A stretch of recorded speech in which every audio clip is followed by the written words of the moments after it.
আসসালামু আলাইকুম। আমি পলি। আমি আপনাদের একটি উপন্যাস পড়ে শোনাচ্ছি। উপন্যাসটির নাম বাইজি কন্যা।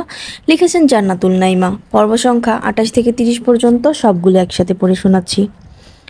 মানব জীবন বিবর্তনশীল। একটি শিশু জন্মের পর বাবা মায়ের সান্নিধ্যে ভীষণ আদরে আহ্লাদে অতি যত্ন সহকারে বেড়ে ওঠে। প্রতিটি মানুষই শিশুকাল থেকে কৈশোরকাল, কৈশোর থেকে যৌবনকাল, আবার যৌবন থেকে প্রবীণকালে ধারাবাহিকভাবে পদার্পণ করে। পরম্পরাক্রমে মানুষের জীবনের এক অদ্ভুত প্রাকৃতিক নিয়ম এটি। এই ধরনীতে মানব জীবনের এই বিবর্তনটি চিরন্তন এক সত্যচিত্র। আবার মানব জীবনের ধারাবাহিক পরিবর্তনের মধ্যে ভাগ্যেরও পরিবর্তন ঘটে। চক্রবৎ ঘূর্ণমান অধিস্ত্র মানুষের ভাগ্যচক্রের ন্যায় ঘোরার ফলে প্রতিটি মানুষের ভাগ্যই আলাদা আলাদা হয়ে থাকে। একজন মানুষের ভাগ্যের সঙ্গে অপর মানুষের ভাগ্য পূর্ণভাবে মিলতে পারে না। এই পৃথিবীটা যেমন বিচিত্র, তার মানুষগুলোও বিচিত্র, আবার তাদের ভাগ্যের লিখনও বিচিত্রময়। শারমিন বাইজি যে মানুষটার জীবন নানা উত্থান পতনের ভিড়েই বিলুপ্ত হয়ে গেল, রেখে গেল আস্ত এক ভালোবাসাময় ছোট্ট প্রাণ। তার মেয়ে শাইনুরকে। ভাগ্যচক্রে যার জীবনটা অন্যান্য জীবনচিত্রের মতো করে গড়ে ওঠেনি, অভিশপ্ত এক গৃহে জন্মেছিল সে। আর সবার মতো বাবার আহ্লাদ সে পায়নি সম্মানিত একটি পরিবারের বেষ্টন, কিন্তু মায়ের সীমাহীন ভালোবাসা ঘিরেছিল তাকে। মাতৃস্নেহ, মাতৃশাসনের আশ্চর্য এক সমীরণেই বেড়ে উঠেছিল সে। ভাগ্যের নির্মম পরিহাসে আচমকা সেই সমীরণ যেন হারিয়ে গেল। জন্মের পর থেকে শুধুমাত্র শারমিনকেই খুব কাছ থেকে জানত সে। তার শরীরের গন্ধে গন্ধে মেখে থাকতো সর্বক্ষণ, যার গামযুক্ত বুকেও তৃপ্তি সহকারে নিদ্রাচ্ছন্ন হয়ে থেকেছে তার জন্মদাত্রী শ্রদ্ধেয় আম্মা। এই জীবনে সেই মমতাময়ীর ছায়া আর পাওয়া হবে না। পরম স্নেহশীল হাতের স্পর্শটি আর মাথায় রাখবে না। আশ্চর্যান্বিত হয়ে মুগ্ধ নয়নে আর মাকে দেখা হবে না। প্রচণ্ড ক্লেশ বোধ করলেও আদুরে বুকটায় মুখ লুকিয়ে কাঁদতে পারবে না, কখনোই না। মা হচ্ছে পৃথিবীর শ্রেষ্ঠ সম্পদ, আর এই শ্রেষ্ঠ সম্পদটি হারিয়ে যাওয়া মানেই পুরো পৃথিবীটাই হারিয়ে যাওয়া। নতুন এক পৃথিবীতে পা রেখেছে শাহিনুর, যে পৃথিবীর সর্বত্রই অচেনা অজানার পরশ। এ পৃথিবীর বাষ্পতেও মিশে আছে অচেনা গ্রাণ। দম বন্ধ কর রুদ্ধ পরিবেশে যেন দগ্ধ মন। দু চোখের কার্নিশে বেয়ে চলা অশ্রুকণা শুষ্ক হয়ে সুব্রতকে টান পড়ছে। দেয়ালে পিঠ ঘেঁষে একধারে মেঝেতে তাকিয়ে আছে শাহিনুর। শুষ্ক চোখে শুষ্ক ঠোঁটে ম্লান মুখের ঠায় বসে আছে সে, যেন জগতের কোনো কিছুই এ জীবনে আর তাকে আকৃষ্ট করতে পারবে না। না হাসি, না কান্না, কোনো কিছুই খুব করে ছুঁয়ে দিতে পারবে না তাকে। এমত অবস্থায় তার এমন মূর্তি দেখলে যে কেউ ধারণা করে নেবে মানুষটা মৃত। এই বিশ্বের জীবিত মৃত উপাধিতে কিছু মানুষ বসবাস করে, যাদের মৃত্যুটা হয় প্রাণ সমেত মৃত্যু। শাহিনুর আজ যেন সেই মানুষদের তালিকায় নিজের নামটি লিখে দিয়েছে। প্রেমিকের মৃত্যু অনুভূতি প্রেমিকা পেয়েছে, বহু সন্তান পেয়েছে, বাবা মায়ের মৃত্যু সুখ, কিন্তু শাহিনুরের এই সুখ যেন একটু অন্যরকম। অল্প বয়সে একমাত্র আপনজন মা, একমাত্র অবলম্বন হারিয়ে সে আজ শোকে পাথর মূর্তি ধারণ করেছে। সূর্যোদয় ঘটেছে মাত্র। মাঝরাত থেকেই স্থির চিত্তে বসে আছে শাহিনুর। থাই গ্লাসের দেয়ালের এপাশ থেকে ঠিক যে রূপে শাহিনুরকে দেখতে দেখতে নিশ্চিন্ত মনে এবং মস্তিষ্কে ঘুমিয়েছিল প্রণয়, ঘুম ভাঙার পরও একই রূপে আবিষ্কার করলো তাকে। কিঞ্চিত বিচলিত হয়ে বিছানা ত্যাগ করলো সে। চারদিকের আবছা আলোয় মৃদু পায়ে এগিয়ে কক্ষের বাতি জ্বালালো। নিমিষেই পুরো কক্ষে ঝকঝকে চকচকে আলোকসজ্জায় ভরে উঠল। ছোট্ট একটি নিঃশ্বাস ত্যাগ করে সটাম বুকটায় এক চিলতে স্বস্তি দিল। মাথাভর্তি অগোছালো চুলগুলো বাঁ হাতের 5টি আঙুলের ফাঁকে গুঁজে দিয়ে সুকৌশলে চুলগুলো গুছিয়ে নিল। পাশাপাশি ডান হাতটি ট্রাউজারের পকেটে সন্তর্পণে গুঁজে দিল। গাড় বাঁকিয়ে নিবিষ্ট চিত্রে তাকালো শাহিনুরের পানে। কয়েক মুহূর্ত দৃষ্টিপাত করার পর হৃদয় কুঁচকে গেল তার। চিন্তান্বিত মুখে ক্ষণকাল চেয়ে থেকে বাথরুমে ঢুকে পড়ল। কয়েক মিনিট সময় নিয়ে ফ্রেশ হয়ে বেরিয়ে দরজাসহ আলমারির দিকে এগিয়ে গেল। পছন্দসই কালো রঙের একটি ফুল হাতা শার্ট বের করে সুঠাম দেহে সন্তর্পণে পরে নিল। একে একে প্রতিটি বোতাম লাগালো, তবে তার দৃষ্টি স্থির ছিল শাহিনুরের ঠাই মূর্তির দিকেই। শার্ট পরা থেকে শুরু করে মুখে ছেলেদের স্নো মাখা, চুলে হেয়ার জেল দিয়ে চুলগুলো সযত্নে বসানো, ঘাড়ে হাতে ঘড়ি পরা, সবটাই শাহিনুরের দিকে চেয়ে চেয়েই সম্পূর্ণ করলো। কিন্তু শাহিনুরের কোনো ভাবান্তর দেখলো না। সে যেভাবে ছিল ঠিক সেভাবেই বসে আছে। একবার প্রণয় ভাবলো মেয়েটা ঠিক আছে তো, আবার শ্বাস প্রশ্বাসের ভিড়ে শাহিনুরের দেহের অল্প প্রতিক্রিয়া দেখে সে চিন্তা দূরে ঠেলে দিল। বিড়বিড় করে বলল, উফ, জীবন্ত পুতুল একটা। পরক্ষণে বিচলিত হয়ে বলল, সারা রাত নিদ্রাহীন এভাবে বসেছিল, মেয়েটা অসুস্থ হয়ে পড়বে তো। আর সময় নিল না প্রণয়, ঝটপট কক্ষের বাইরে গিয়ে এক ভৃত্যকে দিয়ে ডেকে পাঠালো বড় ভাবিকে। মিনিট পাঁচেক পরেই তার কক্ষের সামনে এসে হাজির হলো শবনম। গতকালের ঘটনা আবার প্রাতকালেই প্রণয়ের ডাক বেশ চিন্তামগ্ন হয়েই উপস্থিত হলো শবনম। স্বভাবসুলভ মুখে গম্ভীর্যতা বজায় রেখে শবনমকে অতি জরুরি ভিত্তিতে শাহিনুরের জন্য নিত্যদিনের প্রয়োজনীয় দ্রব্য সামগ্রীর ব্যবস্থা করতে বলল প্রণয়। শবনম দৃষ্টিজোড়া ছোট ছোট করে ক্ষণকাল তাকিয়ে রইল প্রণয়ের দিকে। সে দৃষ্টির মানেটা সুস্পষ্টভাবেই বুঝল প্রণয়, তাই ঈষৎ হেসে বাঁকা সুরে বলল, এভাবে তাকাবেন না ভাবি সাহেবা, এখন অবধিও আপনার এই দেবরটির চরিত্র ফুলের মতো পবিত্র। মুখভঙ্গি পরিবর্তন হয়ে গেল শবনমের। কড়া দৃষ্টিতে চেয়ে মুচকি মুচকি হাসতে লাগলো। মাথায় দেয়া ঘুমটাটা কিঞ্চিত সামনের দিকে টেনে নিয়ে নিচু কণ্ঠে বলল, তাহলে এই চরিত্রে দাগ যেন না লাগে দেবরজি। লোকে যা খুশি ভাবুক, নিজের কাছে নিজে পরিষ্কার থেকো। দুনিয়ার কোনো কলঙ্ক ছুঁতে পারবে না। লোক মুখে দেওয়া কলঙ্ক আশপাশ দিয়ে ঘুরতে ঘুরতে তাদের কাছেই ফিরে যাবে। সম্মতিসূচক মাথা কিঞ্চিত নিচু করে আবার সোজা হয়ে দাঁড়ালো প্রণয়, যার মানেটা যথা আজ্ঞা বাবি সাহেবা হিসেবেই ধরে নিল শবনম। তার সবগুলো দেবরের থেকে এই দেবরটাই বেশ পছন্দনীয়। সবগুলোর চোখের বাসায় গণ্ডগোল থাকলেও প্রণয়ের চোখে তার জন্য সম্মান ছাড়া কিছুই খুঁজে পায়নি। অনেকেই ভাবির সঙ্গে মায়ের তুলনা করে। শবনম তার আচরণ দায়িত্ব সবটাই সুনিপুণভাবে পালন করে যায়। বিনিময়ে কারো থেকেই যথাযথ সম্মান পায় না, একমাত্র প্রণয় ব্যতীত। বিয়ের এতগুলো বছর পার হলেও একটা সন্তানের মুখ দেখতে পারেনি সে, যার ফলে সন্তানের প্রতি রয়েছে তার অগাধ তৃষ্ণা। প্রণয় মুনতাহাকে সে এত স্নেহ করে যে নিঃসন্তানের চেয়ে কোনো অংশে কম নয়। রোমানা অবশ্য তার বেশি আদরে ছিল, যার ফলে রোমানার চলে যাওয়ার ক্ষতটা আজও সারেনি। আজ যখন নিজের জীবনের অতি গুরুত্বপূর্ণ সিদ্ধান্তে প্রণয় কাউকে পাশে পায়নি, কারো সহায়তা চায়নি, তখন শুধুমাত্র শবনমকে ডেকেছে। যে বিশ্বাস নিজের মাকে করেনি, সেই বিশ্বাস শবনমকে করেছে। এটুকুতেই বুকের ভিতর বড্ড প্রশান্তি অনুভব করলো শবনম। প্রণয়কে সম্মতি দিয়ে চলে গেল সে। এখন তার দায়িত্ব তাদের বাড়ির ভৃত্যদের দিয়ে, যে মহিলা তাদের বাড়িতে নারীদের পোশাক আশাক এবং বিভিন্ন প্রয়োজনীয় দ্রব্য সামগ্রী বিক্রি করতে আসে তাকে ডেকে পাঠানো। তারপর শাহিনুরের জন্য নিজ হাতে কেনাকাটা করবে সে। ফজরের নামাজ শেষ করে তসবি পড়ছিল অরুণা, আর প্রেরণা পালঙ্কে শুয়ে গুনগুনিয়ে কাঁদছিল। এক পর্যায়ে প্রেরণার কান্নায় অতিষ্ঠ হয়ে উঠল অরুণা। অসহ্য হয়ে রাগে গজগজ করতে করতে বলল, আর কত কাঁদবি? কাঁদতে কি একটুও লজ্জাবোধ করিস না তুই, ছোট বউ? আগুনের ফলকের মতো ফুঁসে উঠল প্রেরণা। শোয়া থেকে উঠে বসে ক্রন্দনরত কণ্ঠে একটু উচ্চস্বরেই বলল, আমার ছেলেটা এক বাইজি মেয়ে ধরে আনছে, কি করব? তারে নাকি বিয়ে করব? আমার অমন সাহেব ছেলের কি এই মেয়ের বিয়ে করা মানায়? কোথায় ছিল আমার রোমানা, আর কোথায় এই বাইজিৎজি? বেশি অহংকার করতে নেই ছোট, তোর অহংকারেই আজ এই দশা। তুমি এমন কথা বলছো আপা? হু হু করে কেঁদে দিল প্রেরণা। অরুণা মেঝেতে পাটি পেরে বসা ছিল, পাটি ভাঁজ করে যথাস্থানে রেখে পালঙ্কে এসে প্রেরণার কাছাকাছি বসলো। ম্লান মুখে দৃঢ় কণ্ঠে বলল, মনে রাখিস, ছোট বাপকেও ছাড়ে না।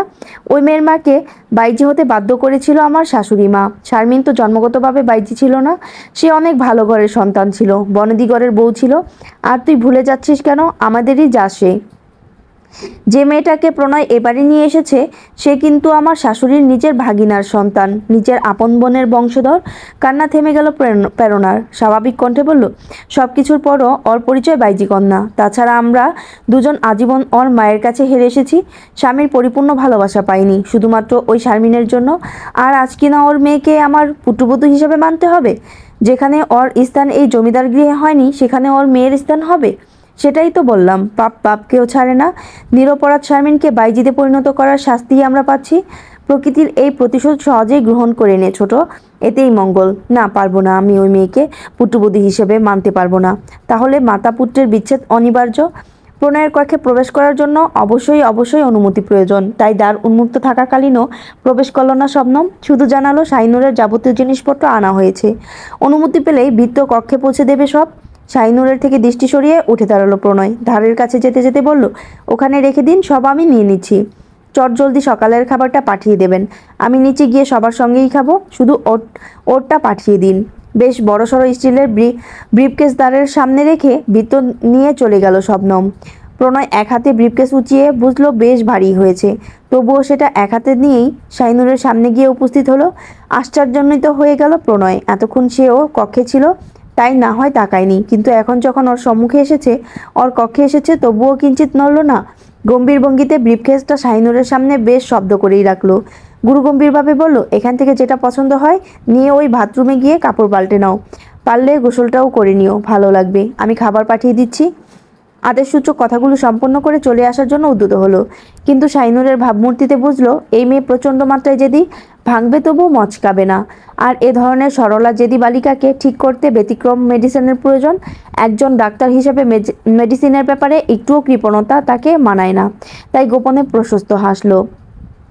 শাহিনুরের স্তম্ভিত মুখের সম্মুখে হাঁটু গেড়ে বসে গাড় নিচু করে সপ্ত নির্লিপ্ত দৃষ্টিজোড়ায় নিজের দুর্বোধ্য দৃষ্টি নিক্ষেপ করলো। ওষ্ঠাধরে ঈষৎ বাঁকা হাসি লেপটে নিয়ে পরিহাসের সুরে বলল, ভোলাবালা চেহারাটা দেখে বোঝার উপায় নেই বুকের ভিতর আমার জন্য এত প্রেম প্রেম অনুভব করো। পলকহীন দৃষ্টিতে এবার এক পলক দু পলক পড়ল শাহিনুরের। প্রচণ্ড হাসি পেলেও তা চেপে গিয়ে মৃদু কেশে চোখ ঘুরিয়ে আবারও প্রণয় বলল, তোমার এই চেহারায় যতটা অবলা নারী ব্যাপারটা থাকুক, তুমি মেয়ে মোটেই অবলা নয়। জমিদারের এই সভ্য ছেলেটা না হয় তোমার ইজ্জত রক্ষার্থে নিজের শার্ট খুলে দিয়েছে, তার মানে তো এই নয় গোটা শার্টটাই তোমাকে লিখে দিয়েছে। এখন তো আমার ভয় হচ্ছে, জীবন সঙ্গী করার পর আমার গোটা জীবনকেই না দখলে নিয়ে নাও। পরিহাস্যের সুরে বলা প্রণয়ের বক্তব্যটি কর্ণকুহরে পৌঁছাতেই চোখ তুলে তাকাল শাহিনুর। প্রণয়ের দৃষ্টি গাঢ় নিমেষ দুর্বোধ্য, আর শাহিনুরের দৃষ্টিদ্বয় আসক্তিহীন। একজোড়া প্রগাঢ় দৃষ্টিতে কত সুনিপুণভাবে মিলিত হলো একজোড়া নির্লিপ্ত দৃষ্টিদ্বয়ের। ২৬ বছর বয়সী একজন কাঠিন্য রাজবাড়ি যুবকের পানে কত অবহেলায় মাত্র ১৫ বছর বয়সী কিশোরীটি দৃষ্টিপাত করলো। সে দৃষ্টিজোড়ায় না আছে লজ্জা, না আছে জড়তা। প্রণয়ের অন্তঃকোণে জেগে উঠল সেই রাতের অনুভূতি, যে রাতে প্রথম দেখেছিল শাহিনুরকে। সে রাতে এই দৃষ্টিতে ভয় ছিল, জড়তা ছিল, কত শত সংকোচে আচ্ছন্ন ছিল এই দৃষ্টিজোড়া, হয়তো হিসেব নিকেশ করে বের করা যাবে না। অথচ আজ কত পরিবর্তন! সময়ের ব্যবধানটা একজন পরিবর্তনশীল মানুষকে দেখেই স্পষ্ট বোঝা যায়। সময়ের সঙ্গে সঙ্গে মানুষের পরিবর্তন না ঘটলে, মানুষের জীবন না বদলালে হয়তো সময় কত সুন্দর কত নির্মম তা বোঝা কঠিন হয়ে যেত। গত সময়, আজকের সময় এবং পরবর্তী সময় যাই হোক না কেন, আপন অনুভূতিটুকু যে একই রয়েছে তা সূক্ষ্মভাবেই টের পেল প্রণয়। সেদিনের দৃষ্টিজোড়া তার হৃদয়ে যে অনুভূতি দান করেছিল, আজকের এ মুহূর্তের এই দৃষ্টিও একই অনুভূতির সঞ্চার করেছে। তবে পার্থক্য তো আছেই, তা হলো সেদিনের থেকেও আজকের অনুভূতি অনেক বেশি দৃঢ়, অনেক বেশি গাঢ়। এই পৃথিবীতে বহু পুরুষ বিভিন্ন কারণে বহু নারীর প্রেমে পড়েছে। কত শত নারী কত শত পুরুষের বুকে প্রেমের জোয়ার এনেছে হিসেবের বাইরে। এক্ষেত্রে পুরুষরাও থেমে নেই, তারাও নারীদের বুকে প্রেমের জোয়ার আনে, কিন্তু বেশিরভাগ ক্ষেত্রে তা সুপ্ত রয়ে যায়। প্রণয়ের হৃৎসিন্ধু পারে ছলাৎ ছলাৎ ঢেউ খেলা তো সেই কবেই শুরু হয়েছে। এই যে তার সম্মুখে সদ্য প্রস্ফুটিত হওয়া ফুলের ন্যায় নিষ্পাপ শুভ্র মুখশ্রী একজোড়া স্বচ্ছ হরিণাক্ষী দৃষ্টি প্রেমে পড়ার জন্য এটুকুই যথেষ্ট। আজ প্রণয় তীব্রভাবে অনুভব করছে দায়িত্ব আর ভালোবাসার ভাড়া কতটা হয়। দায়িত্বতে শুধু দায়িত্ব পালনই গুরুত্বপূর্ণ, সেখানে ভালোবাসা নাও থাকতে পারে, কিন্তু ভালোবাসলে ভালোবাসার পাশাপাশি দায়িত্ব পালনও গুরুত্বপূর্ণ। দায়িত্বে ভালোবাসা নাও জন্মাতে পারে, কিন্তু ভালোবাসার দায়িত্ব আপনা আপনি জন্মায়। প্রণয় খেয়াল করলো শাহিনুরের চোখ মুখ ভীষণ রুক্ষ হয়ে আছে, অজস্র ক্লান্তি এসে ভর করেছে দৃষ্টিদ্বয়ে। ঈষৎ লাল বর্ণীয় নিরস ঠোঁট জড়ায় দৃষ্টি পড়তেই বুকের ভিতর মুচড়ে উঠল, মনের ভিতর চনমনে হয়ে কেউ যেন বলে উঠল, মেয়েটা ভীষণ ক্ষুধার্ত, মেয়েটা ভীষণ তৃষ্ণার্ত, ওর খাবার প্রয়োজন, পানি প্রয়োজন, ঘুম প্রয়োজন, ভালোবাসা, আদর, স্নেহ সবটা প্রয়োজন। এসবের অভাবে মেয়েটা নুয়ে পড়ছে, ক্ষীণ হয়ে যাচ্ছে মেয়েটার দেহ মন সবটা। হৃদস্পন্দন থমকে গেল প্রণয়ের। রুদ্ধশ্বাসে এক হাত বাড়িয়ে শাহিনুরের গালে স্পর্শ করল। কঠিন গুরুগম্ভীর ব্যক্তিত্বের পুরুষটি আচমকাই নম্র হয়ে উঠল, কিঞ্চিত আদুরে কণ্ঠে বলল, এই মেয়ে, তোমার মুখটা শুকিয়ে গেছে, কখন থেকে না খেয়ে আছো তুমি? খেতে হবে তো, ঘুমহীন চোখে ঘুম প্রয়োজন তো, এভাবে চেয়ে থাকো না নূর। তুমি কি আমার কথা শুনতে পাচ্ছ? উদ্বিগ্ন হয়ে গেল প্রণয়। গালে ছুঁয়ে থাকা হাতটি আলতো চেপে আবারও বলল, আইনু নূর, তুমি ভীষণ কষ্ট পাচ্ছ, আমি তোমার এই কষ্ট দূর করতে চাই, তোমার পাশে থাকতে চাই। আর কিছু বলতে পারল না প্রণয়। তার পূর্বেই শাহিনুর ছোট্ট কমল হাতটি তার পুরুষালী হাতের উপর রাখল। সে হাত কিঞ্চিত দৃঢ়তার সঙ্গে চেপে ধরে ঠাস করে নামিয়ে দিল। ছোট্ট একটি নিঃশ্বাস ছেড়ে পূর্ণ দৃষ্টিতে তাকিয়ে মলিন কণ্ঠে বলল, আমি গোসলে যাব, আপনার শার্টটাও ফেরত দেব। বিস্মিত হলো প্রণয়। এত সহজেই যে শাহিনুর মেনে যাবে ভাবতেও পারেনি। শার্ট ফেরত দেবে ভাবতেই হাসি পেল, কিন্তু কথা মেনেছে তা ভেবে স্বস্তির নিঃশ্বাস ছেড়ে ব্রিফকেস এগিয়ে দিল।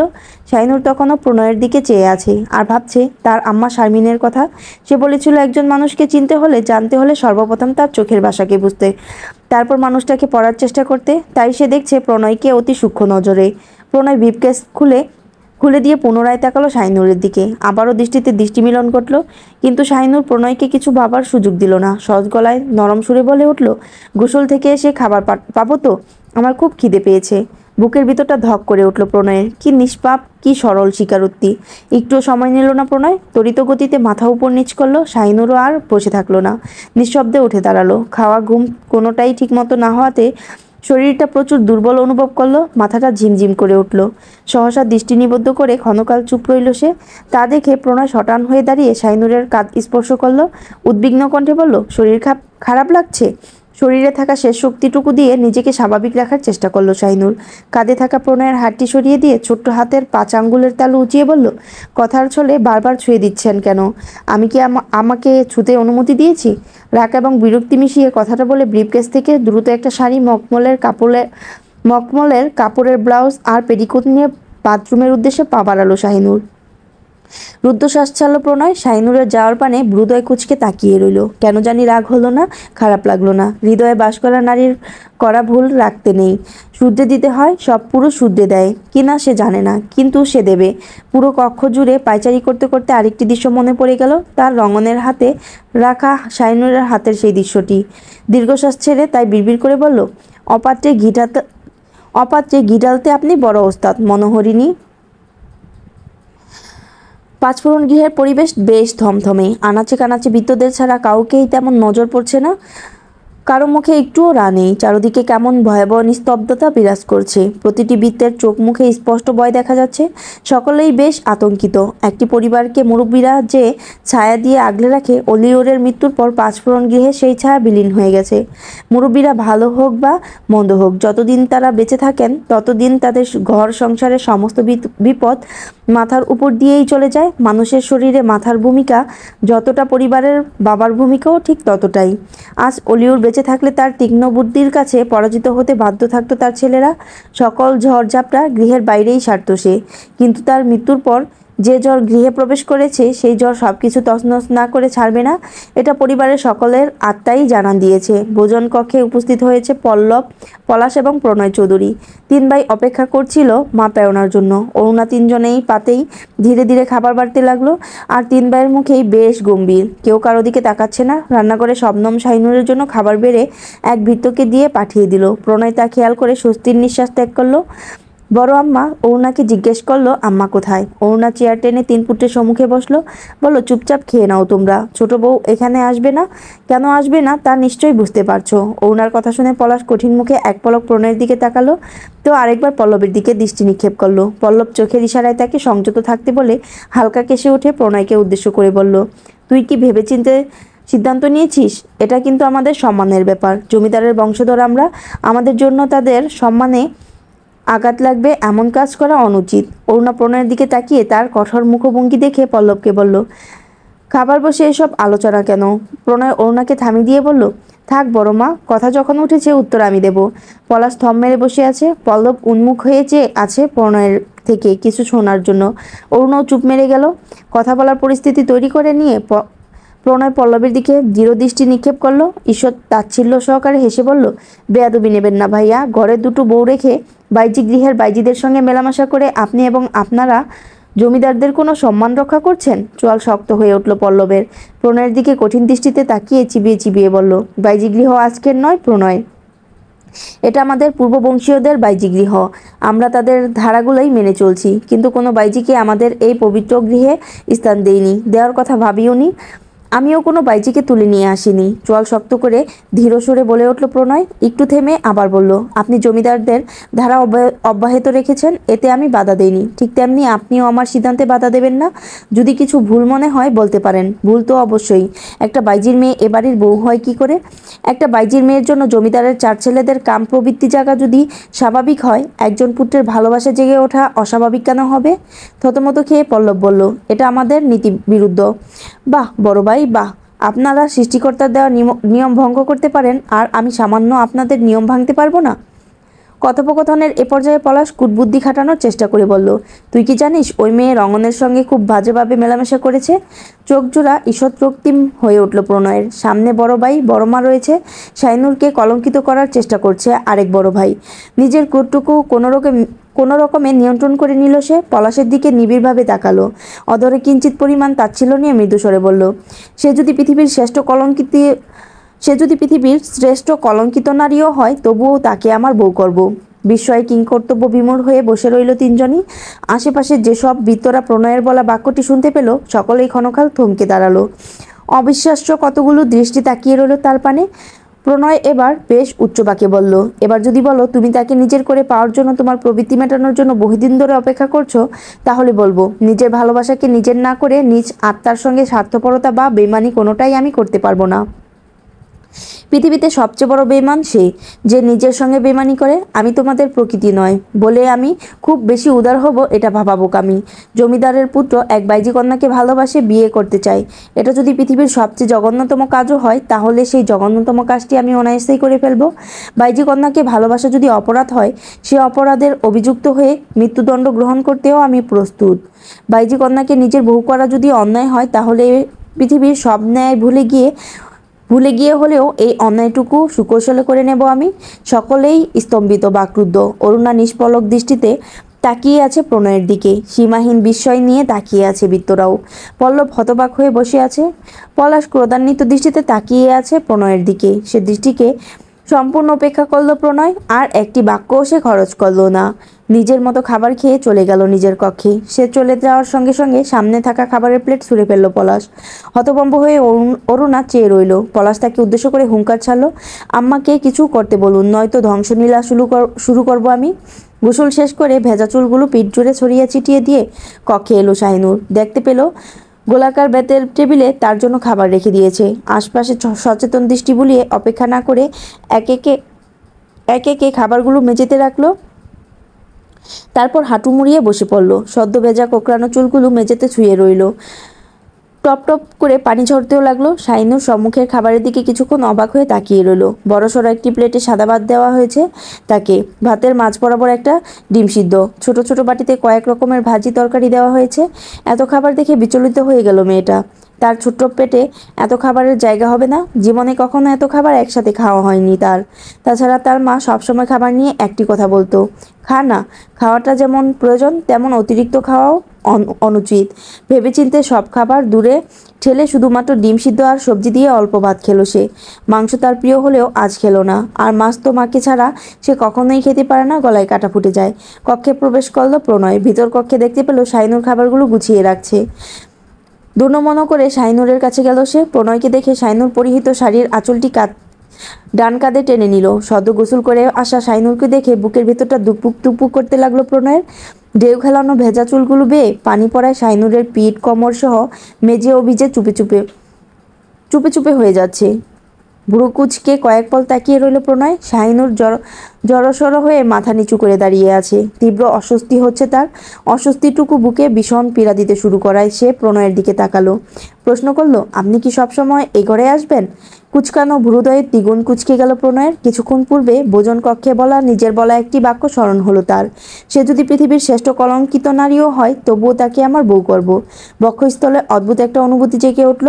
নির্নিমেষ দৃষ্টিতে শাহিনুরের স্নিগ্ধ মুখশ্রীতে তাকিয়ে ভাবতে লাগলো, কত সহজেই আজ বলে দিল কথাটি। অথচ সেদিন রুমানার বেলায় এই কথাটি তার মাথায়ও আসেনি।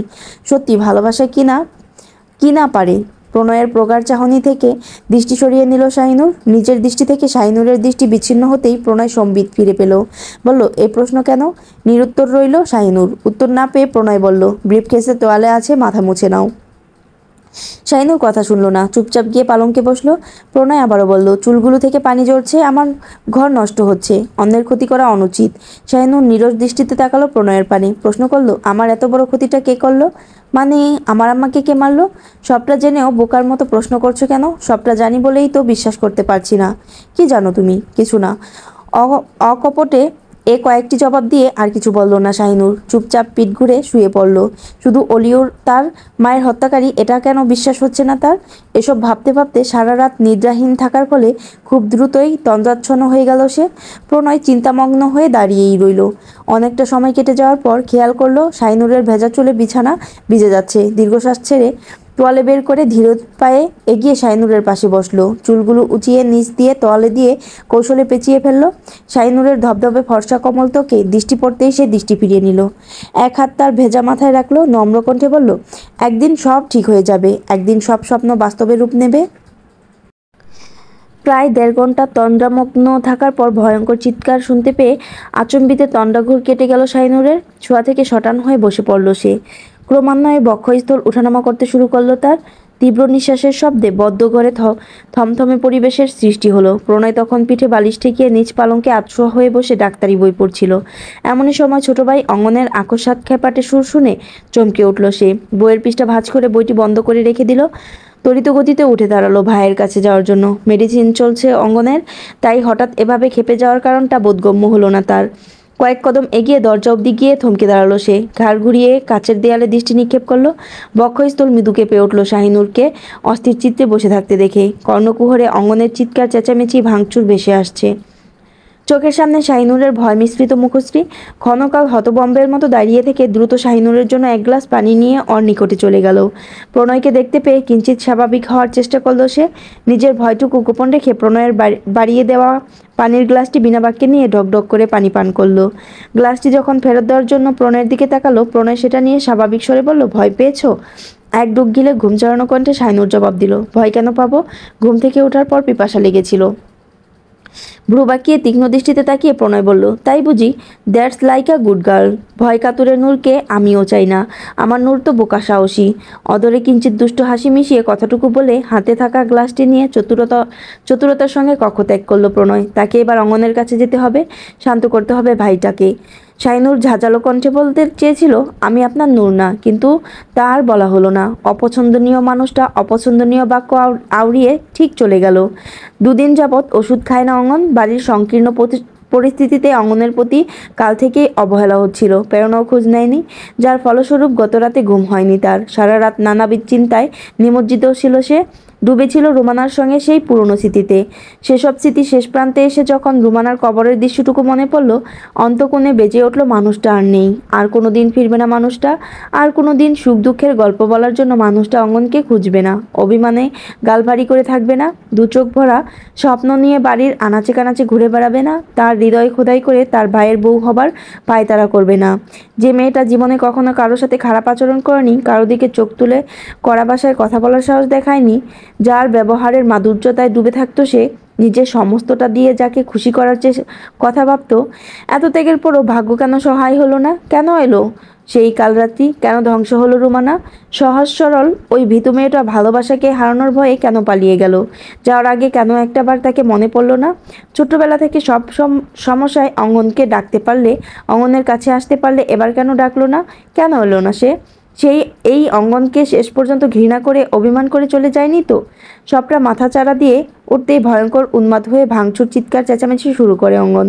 প্রণয় এসে যখন জানতে পারে ওষুধ সেবনে অনিয়মিত হয়েছে, বৃদ্ধদের উপর ব্যাপক চটে যায়। নার্সদের ধমকাতে ধমকাতে কাঁদিয়ে ছাড়ে, হুমকি দেয় এরপর অনিয়ম হলে বরখাস্ত করা হবে, পরবর্তীতে যেন কোথাও কাজ না পায় সে ব্যবস্থাও করবে। ভয়ে জর্জরিত হয়ে ওরা ক্ষমা চায়, জানায় এরকম ভুল আর হবে না। প্রণয়ও সোজাসাপটা বলে দেয়, তার ভাইয়ের প্রতি কারো বিন্দু অবহেলাও সে সহ্য করবে না। ঘুমের ইঞ্জেকশন দিয়ে অঙ্গনকে ঘুম পাড়িয়ে প্রণয় প্রেরণার সঙ্গে দেখা করতে চায়, কিন্তু প্রেরণা বদ্ধদ্বার উন্মুক্ত করে না। সে বলে দেয়, প্রণয় যতক্ষণ না নিজের সিদ্ধান্ত বদলাবে, যতক্ষণ না বাইজির মেয়েটাকে এই গৃহ থেকে বের করে দেবে, ততক্ষণ রুদ্ধদ্বার থেকে উন্মুক্ত করবে না। গত রাত থেকে না খাওয়া প্রেরণা, এভাবে চলতে থাকলে অসুস্থ হয়ে পড়বে সে। মায়ের জেদ সম্পর্কে বেশ ভালোভাবেই অবগত প্রণয়, তাই কুটিলতার আশ্রয় তাকে নিতেই হলো। দুপুরবেলা পল্লব পলাশ গৃহে আসবে আরও 1-2 ঘন্টা পর। ব্যবসায়িক কার্যক্রমের জন্য গুডাউনে গিয়েছে তারা। প্রচণ্ড উদ্বিগ্নতা নিয়ে বৃত্ত নিয়ে বৃত্ত দিয়ে শবনমকে ডেকে পাঠালো সে। শবনম আসার পর তাকে দিয়ে ডেকে পাঠালো মুনতাহাকে। বৈঠকখানায় তখন কেউ ছিল না। দুজন বৃত্তকে সদর দরজা এবং দুজন বৃত্তকে বৈঠকখানার মুখ্য দরজায় খেয়াল রাখতে বলল প্রণয়। উপস্থিত হলো মুনতাহা। শবনম, মুনতাহা আর প্রণয় ছাড়া আর কেউ নেই। মুনতাহা দুরু দুরু বুকে মাথা নত করে ঠায় দাঁড়িয়ে আছে। আজ অবধি তার সাথে প্রণয়ের তেমন কোনো কথা হয়নি। সম্পর্কে তারা মামাতো ফুফাতো ভাই বোন হলেও প্রণয় গম্ভীর, অমিশুক এবং মুনতাহা চুপচাপ স্বভাবের হওয়ার দরুন দূরত্বটা অনেক বেশি রয়ে গেছে। অবশ্য এর পেছনে পলাশের ভূমিকাও কম নেই। সাধারণত মুনতাহাকে পলাশ কারো সাথে তেমন মিশতে দেয় না। তার বড় ভাই হোক বা ছোট ভাই, কারো সাথেই মুনতাহা স্বাচ্ছন্দ্যে মিশতে পারে না। সকলের থেকে গুটিয়ে নেওয়ার স্বভাবটি মুনতাহার নিজের নয়, পলাশের দেওয়া আদেশ মাত্র, যার হেরফের হলে চরম মূল্য দিতে হয় তাকে। পলাশ সম্পর্কে প্রণয়ের ধারণাও কম নেই। তাই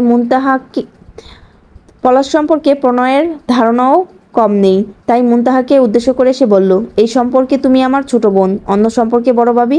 আমি তোমাকে স্নেহ শ্রদ্ধা দুটোই করি। নির্ভয়ে বসো এখানে। শবনম গিয়ে সোফায় বসলো। মুনতাহা মাথার ঘুমটাখানি আরেকটু সমানের দিকে টেনে নিয়ে নিঃশব্দে গিয়ে শবনমের পাশে বসলো। প্রণয় তাদের খুব কাছাকাছি একটি মোড়া টেনে বসলো। শবনম এবং মুনতাহার দিকে দৃষ্টি নিক্ষেপ করে ধীরচিত্তে বলল, রুমানাকে আমি কখনোই ভালোবাসতে পারিনি, কিন্তু ভবিষ্যৎ জীবনসঙ্গী হিসাবে স্বীকার করে নিয়েছিলাম। আমি ওকে ভীষণ পছন্দ করতাম। আমার বউ হিসাবে যোগ্য ছিল ও। কিন্তু সমস্যা একটি জায়গাতেই ছিল, তা হলো আমি ওকে ভালোবাসতে পারিনি। কেন পারিনি সেটা আমি জানি না। একটা ভুলের জন্য বোকার মতো ও নিজেকে শেষ করে দিল।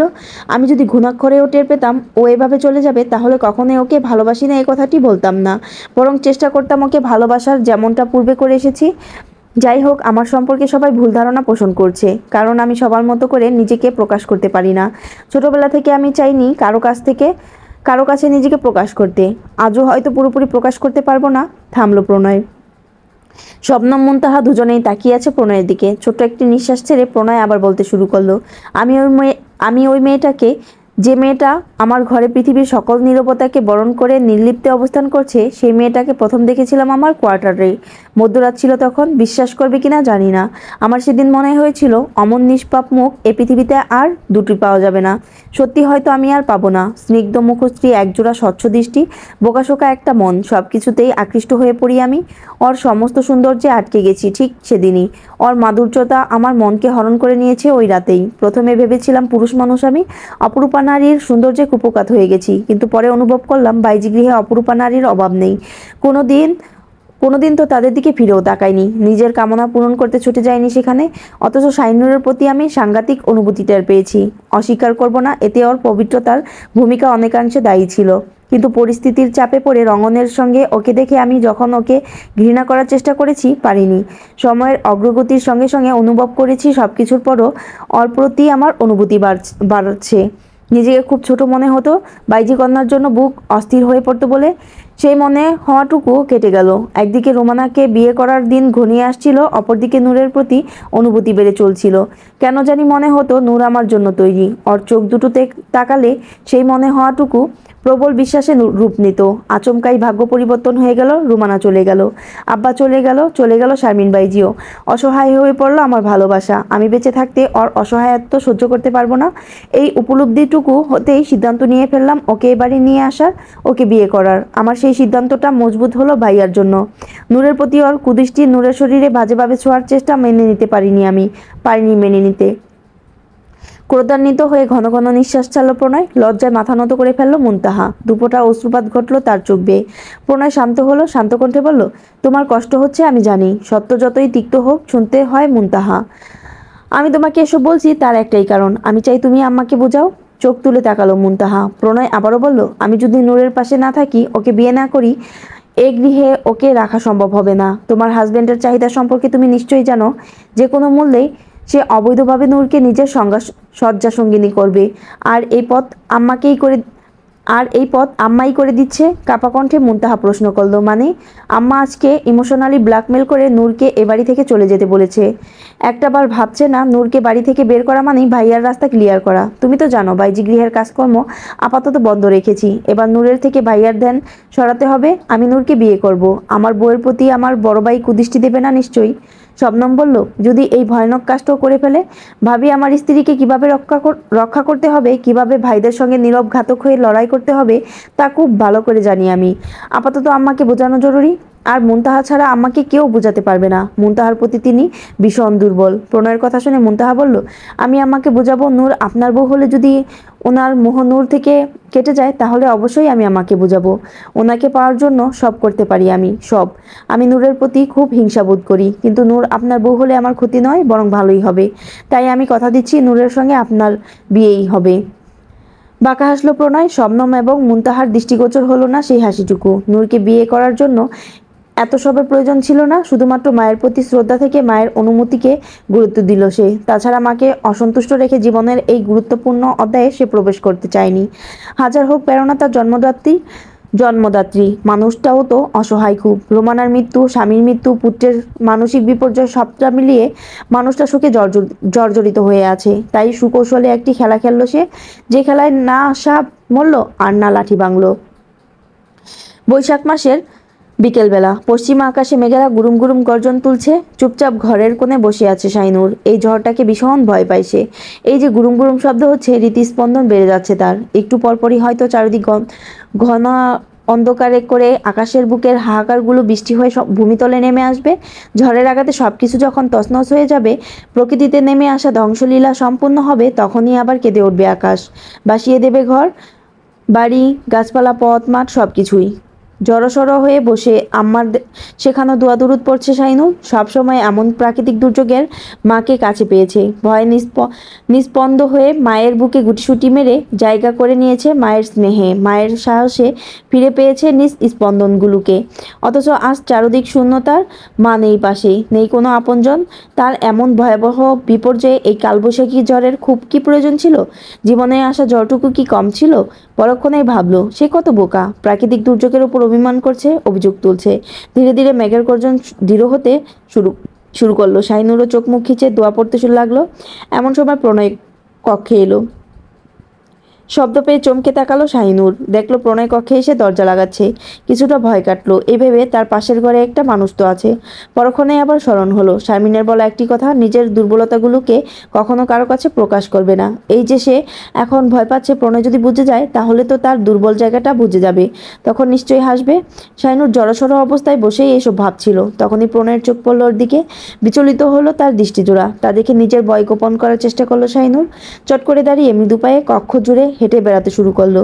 এহেন কাণ্ড দেখে হকচকিয়ে গেল প্রণয়। ব্যাপারটা কি ঘটলো বোঝার জন্য ধীরগতিতে এগিয়ে গেল সে। দরজা তাকিয়ে ও কক্ষের প্রবেশ করলো, কিন্তু শাহিনুর বিন্দু প্রক্ষেপ করলো না। সে তার মতো মৃদু মৃদু পায়ে হাঁটতে লাগলো। প্রণয় চিন্তিত হয়ে প্রশ্ন করলো, কোনো সমস্যা? হাঁটা পায়ে শাহিনুর তাকে পাশ কাটিয়ে একবার ঘরের উত্তর দিকে গেল, তো আরেকবার দক্ষিণ দিকে। প্রণয় পুনরায় প্রশ্ন করলো, কি হয়েছে, এমন ছটফট করছো কেন?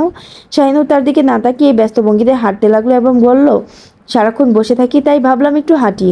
হৃদয় উঁচিয়ে শাহিনুরের দিকে চেয়েই পালঙ্কে গিয়ে স্থির চিত্তে বসলো প্রণয়। পাতলা ও লম্বা গড়ন বিশিষ্ট শাহিনুরের চঞ্চল দেহটা ক্রমাগত ছুটে বেড়াচ্ছে। শাহিনুরের এই অস্থিরতা কিসের বোঝার জন্যই নীরবতা পালন করছে প্রণয়। বাইরে তুমুল বাতাসে চারপাশ লণ্ডভণ্ড হয়ে যাচ্ছে। আকাশের মেঘের গর্জন স্পষ্ট শুনতে পাচ্ছে প্রণয়। শীতল হাওয়া কক্ষেও আসছে। সে হাওয়ার বেগ যখন তীব্র হলো, শাহিনুরের আঁচল উঠতে লাগলো। সে হাওয়ায় যখন উলটপালট বেগ শুরু হলো, শাহিনুরের হাঁটা পা থেমে গেল। শরীরের শাড়ির আঁচলটুকু জড়িয়ে রাখতে হিমশিম খেয়ে গেল মেয়েটা। একদিকে মনে তীব্র ভয়, অপরদিকে বারে বারে বক্ষস্থলে চেপে রাখা আঁচলটুকুর সরে যাওয়ার তীব্র লজ্জা। সবটা মিলেমিশে যখন সীমাহীন অস্থির হয়ে পড়ল শাহিনুর, তখনই আকাশ ফাটিয়ে বিকট শব্দে বজ্রপাত ঘটল। সেই শব্দে প্রণয় দিব্যি ঠায় বসে রইল। অথচ তাকে অবাক করে দিয়ে এতক্ষণের চঞ্চল দেহটা আম্মা ডেকে আত্মচিৎকার দিয়ে নুয়ে পড়ল মেঝেতে। ক্ষণকাল স্তব্ধ হয়ে বসে থেকে সহসা শাহিনুরকে গিয়ে ধরল প্রণয়। নিজ বাহুডোরে আবদ্ধ করে নিয়ে বুঝলো বজ্রপাতের বিকট শব্দে তার অতি সাহসী মানুষটা জ্ঞান হারিয়েছে। এবার বুঝলো এতক্ষণের এই তীব্র অস্বস্তির পেছনের কারণ। সন্তর্পণে বক্ষে চেপে ধরল শাহিনুরকে। নারী শরীরী উষ্ণতায় শরীরের প্রতিটি লোমকূপ দাঁড়িয়ে পড়ল প্রণয়ের। মাথাটা ঝিমঝিম করে উঠল। অবাধ্য অনুভূতির আশকারাগুলো তুচ্ছ করে কয়েক পল সেভাবে থেকে পালঙ্কে শুয়ে দিল। শাড়ির আঁচল খুলে তখন মেঝেতে লুটুপুটি খাচ্ছে। কিশোরী দেহের প্রবৃত্তি জাগানো অনেকাংশই স্পষ্ট হয়ে উঠেছে। নিজের দৃষ্টিজোড়া সংযত করে রুদ্ধশ্বাস ছাড়ল প্রণয়। ত্বরিত গতিতে মেঝে থেকে শাড়ির আঁচল উঁচিয়ে ঢেকে ফেলল শাহিনুরের বুক। ক্ষণকাল পূর্বে যে বুকের উষ্ণতা অনুভব করেছে সে, যেখানটায় দৃষ্টি যেতেই হৃৎপিণ্ডে ধড়াস করে উঠেছে তার, শ্বাস প্রশ্বাস হয়ে উঠেছে ঘন উত্তপ্ত। এ এক অসহনীয় যন্ত্রণাময় সুখানুভূতি। এই ছিল বাইজি কন্যার 28 থেকে 30 পর্যন্ত সবগুলো পর্ব একসাথে।